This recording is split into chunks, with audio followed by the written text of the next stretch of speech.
আসসালামু আলাইকুম ভিউয়ার্স, প্রান্তিক খামারের পক্ষ থেকে আপনাদেরকে স্বাগত জানাচ্ছি। প্রিয় ভিউয়ার্স, আজকে আলোচনার বিষয় হচ্ছে যে সকল খাবারগুলো দিলে মুরগি প্রতিদিন একটি করে ডিম পারে এবং মুরগির ডিম উৎপাদনের জন্য সবচেয়ে বেশি সক্ষম হয়, সেই সকল খাবারগুলো সম্পর্কে আজকে আপনাদেরকে জানাবো। এবং তার সাথে আরেকটি কথা বলি, আমি যেহেতু শৌখিন মুরগি লালন পালন করি, সেজন্য আমাদের শৌখিন মুরগির বিজনেসটি হচ্ছে মুরগির ডিম থেকে বাচ্চা ফোটানো। আর এক্ষেত্রে আমাদের মুরগির বীজ ডিমের প্রতি প্রচুর পরিমাণে সময় দেওয়া লাগে এবং মুরগির ডিম উৎপাদনে আমাদের প্রচুর পরিমাণে সময় ব্যয় করা লাগে। আর সেই জন্য আমাদের মুরগিগুলোকে আমরা যে সকল খাবারগুলো খাওয়ালে মুরগিগুলো ডিম বেশি পারে এবং মুরগিগুলোকে যে সকল ওষুধগুলো খাওয়ালে মুরগির ডিমে বিষ লাগে, সেই সকল বিষয়ে বিস্তারিত আলোচনা করছি। প্রিয় ভিউয়ার্স, যদি আমার এই চ্যানেলের ভিডিওগুলো আপনার কাছে হেল্পফুল মনে হয় তাহলে অবশ্যই আমার চ্যানেলটিকে সাবস্ক্রাইব করবেন, কেননা আমার এই চ্যানেলটি একবারেই নতুন। আপনাদের সাপোর্ট ছাড়া এই চ্যানেলটি সামনে এগিয়ে যাবে না। প্রিয় ভিউয়ার্স, চলুন মূল আলোচনায় চলে যাই। প্রিয় ভিউয়ার্স, প্রথমে কয়েকটি বিষয় জানা জরুরি। সেটি হচ্ছে মুরগির শরীরে যদি চর্বি জমে যায় তাহলে কিন্তু মুরগি ডিমের উৎপাদনে আসবে না অথবা ডিম পারবে না। আর সেই জন্য মুরগিকে ডায়েট খাবার দিতে হবে, এতে করে কিন্তু মুরগির শরীরে চর্বি কম হবে এবং মুরগিগুলো সবসময় চঞ্চল এবং সতেজ থাকবে। প্রিয় ভিউয়ার্স, এক্ষেত্রে আপনার মুরগির ডায়েট খাবারের জন্য আপনি যে কোনো সবুজ লতা পাতা বা আপনি চাইলে শাক দিতে পারেন। এক্ষেত্রে কলমি শাকটি খুবই অ্যাভেলেবেল, আর যেহেতু এগুলো আশেপাশে বাড়ির আশেপাশে হয় সেজন্য আমি কলমি শাকগুলোই বেশি ব্যবহার করি। আপনারা কলমি শাকগুলো এভাবে উঠিয়ে নিয়ে এসে এগুলো কুচি কুচি করে কাটবেন। আর এক্ষেত্রে আপনি অবশ্যই মাথায় রাখবেন কলমি শাকগুলো যেন পানি ঝরা থাকে, অর্থাৎ কলমি শাকগুলো যখন পানি থেকে উঠিয়ে নিয়ে আসবেন বা আপনি ক্ষেত থেকে কাটিয়ে নিয়ে আসবেন তখন কলমি শাকগুলোকে কিছুক্ষণ রেখে দিবেন যেন পানি ঝরে যায়। পানি ঝরার পরে তারপর কলমি শাকগুলো কেটে তারপর মুরগির জন্য রেডি করবেন। প্রিয় ভিউয়ার্স, তারপরে কলমি শাকের সাথে আপনি মাখা খাবার তৈরি করার জন্য দিতে পারেন ভুসি, আর এক্ষেত্রে আপনি চাইলে গমের ভুসিটা ব্যবহার করতে পারেন। প্রিয় ভিউয়ার্স, এই ভুসির সাথে আপনি আরও কিছু খাবার অ্যাড করতে পারেন, যার মধ্যে হচ্ছে ধানের কুড়া। আমরা সকলেই জানি গ্রামে মুরগির খাদ্য হিসাবে ধানের কুড়া কিন্তু মাখিয়ে দেওয়া হয় খুদের সাথে, আর সেই কাজটিও আপনি করতে পারেন। এতে করে কিন্তু মুরগির খাদ্য খরচটা আপনার অনেকটাই কমে যাবে। প্রিয় ভিউয়ার্স, ধানের কুড়ার সাথে তারপর আমরা যেহেতু আমাদের এটি কমার্শিয়াল খামার সেজন্য আমরা লেয়ার 1 খাবারটি রাখছি, যেটি মুরগির ডিম উৎপাদনে খুব ভালো কাজ করে। আপনি চাইলে এখানে গম এবং ভুট্টা একসাথে ভাঙিয়ে নিতে পারেন। প্রিয় ভিউয়ার্স, এই সকল খাবারগুলো একসাথে করে আমরা মিশ্রণ করব, তারপর মুরগিগুলোকে দিব। প্রিয় ভিউয়ার্স, যিনি মুরগির খাবারগুলো মাখার জন্য কাজ করতেছেন ইনি হচ্ছেন আমার মামা, আনোয়ার মামা। উনি মুরগির দেখাশোনা সব সময়ই করেন এবং ওনার হাত দিয়ে কিন্তু মুরগির খাবার দাবার এবং ওষুধপত্র সব কিছুই আমি দিয়ে দিই, আর সব কিছু আমি বলি আর উনি সব কিছু করে নেন। প্রিয় ভিউয়ার্স, এই দেখেন মুরগির খাবারগুলোর জন্য আমরা পানি নিয়েছি এবং পানির সাথে এখন আমরা মুরগি যেহেতু ডিম উৎপাদনের জন্য আমাদের কিছু মেডিসিন ব্যবহার করি, সেজন্য প্রিয় ভিউয়ার্স, ডিমের উৎপাদন বৃদ্ধির জন্য আপনি বাসায় ইসেল রাখবেন।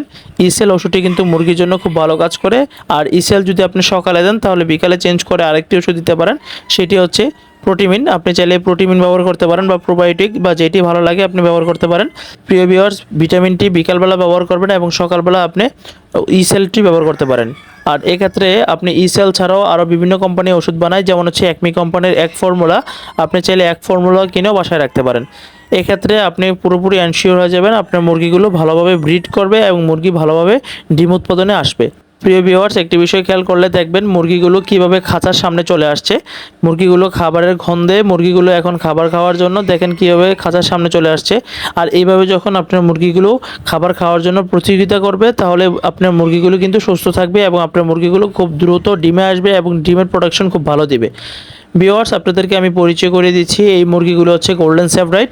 আর এই মুরগিগুলোর বিশেষত্ব হচ্ছে এই মুরগিগুলো দুইটি কালারের হয়, একটি হচ্ছে গোল্ডেন কালার, একটি হচ্ছে সিলভার কালার।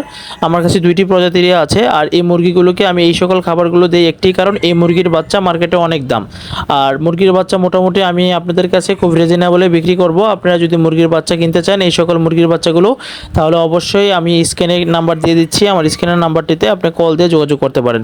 প্রিয় ভিউয়ার্স, এই সকল মুরগিগুলো লালন পালনের খরচ ব্যাপারে আপনারা অনেকেই জানতে চান। এই সকল মুরগিগুলো খাবার দাবার আমি যেভাবে দিই এইভাবে দিলেও পারেন, অথবা আপনি চাইলে লেয়ার 1 খাবারটি দিতে পারেন। আমি শুধু খালি মুরগির ডিমের উৎপাদন বৃদ্ধি এবং মুরগির শরীরে যেন চর্বি বৃদ্ধি না পায় সেই বিষয়টি খেয়াল রেখে আমি এই ডায়েট মেনুটি ফলো করি।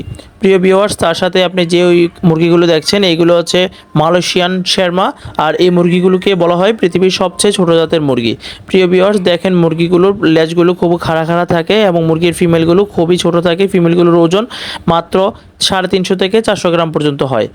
প্রিয় ভিউয়ার্স, তারপরে এই মুরগিগুলো দেখতেছেন, এই মুরগিগুলো হচ্ছে হোয়াইট টপ পুলিশ ক্যাপ, মাথার উপরে ক্যাপ আছে, এই কারণে এটা হচ্ছে হোয়াইট টপ পুলিশ ক্যাপ বলা হয়। এই মুরগিগুলো আসলে যারা শৌখিন মুরগি লালন পালন করে আপনারা অনেকেই চিনেন। এই মুরগিগুলো খুবই জনপ্রিয় তার মাথায় ক্যাপযুক্ত একটি পালকের স্তম্ভ থাকার কারণে। প্রিয় ভিউয়ার্স, তার সাথে এই যে মুরগিগুলো দেখছেন এগুলো হচ্ছে আমেরিকান ব্যান্থাম। আর এই আমেরিকান ব্যান্থামগুলো খুবই জনপ্রিয়তার কারণ হচ্ছে পৃথিবীর সবচেয়ে ছোট জাতের মুরগির মধ্যে একটি মুরগি আমেরিকান ব্যান্থাম, যে মুরগিগুলো সবচাইতে ছোট জাত এবং পায়ে পশমযুক্ত। আর পৃথিবীর সবচেয়ে ছোট জাতের মুরগি হচ্ছে শেরমা মুরগি, যেগুলোর পায়ে পশম থাকে না। আর এটা হচ্ছে পৃথিবীর সবচেয়ে ছোট জাতের মুরগি, এটার পায়ে হচ্ছে পশম থাকে। প্রিয় ভিউয়ার্স, তার সাথে এই মুরগিগুলো দেখতেছেন, এই মুরগিগুলো হচ্ছে কোচিং, আর এগুলোকে বলা হয় ব্ল্যাক কোচিং। এখানে দুইটাই ব্ল্যাক আছে এবং একটি মল্টেড আছে। প্রিয় ভিউয়ার্স, এইগুলোকে কোচিং বলা হয়। আর এই মুরগিগুলো দেখতে অনেকটাই ফুটবলের মতো দেখা যায়, গোলাকার হয়। প্রিয় ভিউয়ার্স, তার সাথে এই যে মুরগিগুলো দেখতেছেন এগুলো গোল্ডেন সেপারেট। আসলে আমার কাছে গোল্ডেন সেপারেটের অনেকগুলো পেয়ার আছে, যেহেতু গোল্ডেন সেপারেটের মার্কেটের চাহিদা অনেক, এই কারণে গোল্ডেন সেপারেটের অনেকগুলো পেয়ার আছে। দেখেন মাশাআল্লাহ মুরগিগুলো কি পরিমাণ খাবার দাবার খাচ্ছে এবং মাশাআল্লাহ মুরগিগুলো কিন্তু খুবই অ্যাক্টিভভাবে এই খাবারগুলো পছন্দ করে। আপনি চাইলে আপনার খামারে এই খাবারগুলো দিতে পারেন। তার সাথে এই যে মুরগিগুলো দেখছেন এই মুরগিগুলো হচ্ছে পুলিশ ক্যাপ, এটা হচ্ছে মল্টেড পুলিশ ক্যাপ। প্রিয় ভিউয়ার্স, সকল মুরগি হচ্ছে আমার শৌখিন মুরগি। তার সাথে আমি কিছু দেশি মুরগি লালন পালন করি। দেশি মুরগির ভিডিওটি আজকে আমি দিতে পারছি না, কারণ আজকে ওয়েদারের অবস্থা খুবই খারাপ, বাইরে আকাশ মেঘাচ্ছন্ন। সেই জন্য আমি আমার পাশে আমার আরেকটি খামার আছে, আরেকটি শেড আছে, ওই শেডের মধ্যে আমার আরও অন্যান্য জাতের মুরগি আছে, আপনাকে ওই মুরগিগুলো দেখাতে পারছি না। প্রিয় ভিউয়ার্স, আমি আপনাদেরকে আবারও বলে দিচ্ছি, আপনারা যে খাবারগুলো রেডি করবেন ওই খাবারের সাথে সকালবেলা দিবেন হচ্ছে ইসেল, অথবা আপনি চাইলে এক ফর্মুলা, দুইটি থেকে যে কোনো একটি সোর্স দিতে পারেন, এবং বিকালবেলা আপনি যে কোনো একটি ভিটামিন ব্যবহার করবেন। ইনশাল্লাহ আপনার মুরগিগুলো যদি ডিমে না আসে বা আপনার মুরগিগুলো যদি ডিম উৎপাদনে অনেক বেশি লেট করে, সেক্ষেত্রে আপনি এই খাবারগুলো খাওয়ালে মুরগির ডিম উৎপাদন খুব দ্রুত আসবে এবং মুরগিগুলো সঠিকভাবে প্রোডাকশনে আসবে এবং মুরগিগুলোর ডিমে ব্রণ থাকবে। প্রিয় ভিউয়ার্স, তার সাথে আরেকটি খুবই গুরুত্বপূর্ণ বিষয়, সেটি হচ্ছে মুরগির ডিমের উৎপাদন বাড়ানোর জন্য আপনার খামারে পর্যাপ্ত পরিমাণে আলো বাতাসের ব্যবস্থা রাখতে হবে। আর এক্ষেত্রে বলা হয়েছে যে 15 থেকে 16 ঘন্টা আপনার খামারে পর্যাপ্ত পরিমাণে আলো থাকতে হবে। আর এক্ষেত্রে মুরগি যদি প্রচুর পরিমাণে আলো বাতাসের ব্যবস্থা না থাকে, তাহলে কিন্তু মুরগির ডিমের উৎপাদনের জন্য হরমোনাল যে ফ্যাক্টরি ঘটে, সে হরমোনাল ফ্যাক্টরি ঘটবে না এবং মুরগির ডিম উৎপাদন ভালো হবে না, অথবা ডিম উৎপাদন হলে মুরগির খোসা পাতলা থাকবে। প্রিয় ভিউয়ার্স, আপনারা এই জন্য মুরগির খামারে রাত্রেবেলা লাইট লাগিয়ে রাখতে পারেন। মুরগির পর্যাপ্ত 16 ঘন্টা পর্যন্ত আলো দিতে পারলে ইনশাল্লাহ আপনার মুরগির খামারে ডিমের উৎপাদনটা ভালো হবে এবং মুরগি লালন পালন করে আপনি দ্রুত লাভবান হতে পারবেন। আর যারা ডিমের খাবারের সাথে চাউল বা খুদ খাওয়াতে চান, তাহলে আপনারা অবশ্যই চাউল বা খুদগুলো আগে ভিজিয়ে রাখবেন, মিনিমাম 5-6 ঘন্টা আগে। কাঁচা হলুদ এবং হচ্ছে আদা ও রসুন ছেঁচে দিয়ে তারপরে এগুলো ভিজিয়ে রাখবেন। এতে করে চাউল বা খুদে থাকা আর্সেনিকের মাত্রা অনেক অংশেই কমিয়ে যাবে এবং মুরগির শরীরে ওই আর্সেনিক যাবে না, এবং মুরগির শরীরে আর্সেনিকের মাত্রা কম গেলে মুরগির শরীর স্বাস্থ্য ভালো থাকবে এবং ডিমের উৎপাদন ভালো আসবে। প্রিয় ভিউয়ার্স, আশা করি আপনারা ভিডিওটি দেখে উপকৃত হবেন। আর যদি ভিডিওটি দেখে আপনাদের উপকার হয়, তাহলে অবশ্যই চ্যানেলটিকে সাবস্ক্রাইব করবেন, কেননা আমার এই চ্যানেলটি একবারেই নতুন। আপনাদের সহযোগিতা এবং সাপোর্ট, ভালোবাসা ছাড়া এই চ্যানেলটি সামনে এগোবে না। সুতরাং আপনারা চ্যানেলটিকে সাবস্ক্রাইব করে আমাকে উৎসাহ দিতে পারেন, যেন আমি ভালো ভালো ভিডিও এরকমভাবে তৈরি করে দিতে পারি। আজকের মতো এখানে বিদায় নিচ্ছি, দেখা হচ্ছে নতুন কোনো ভিডিওতে। সে পর্যন্ত সকলে ভালো থাকবেন, সুস্থ থাকবেন। আল্লাহ হাফেজ।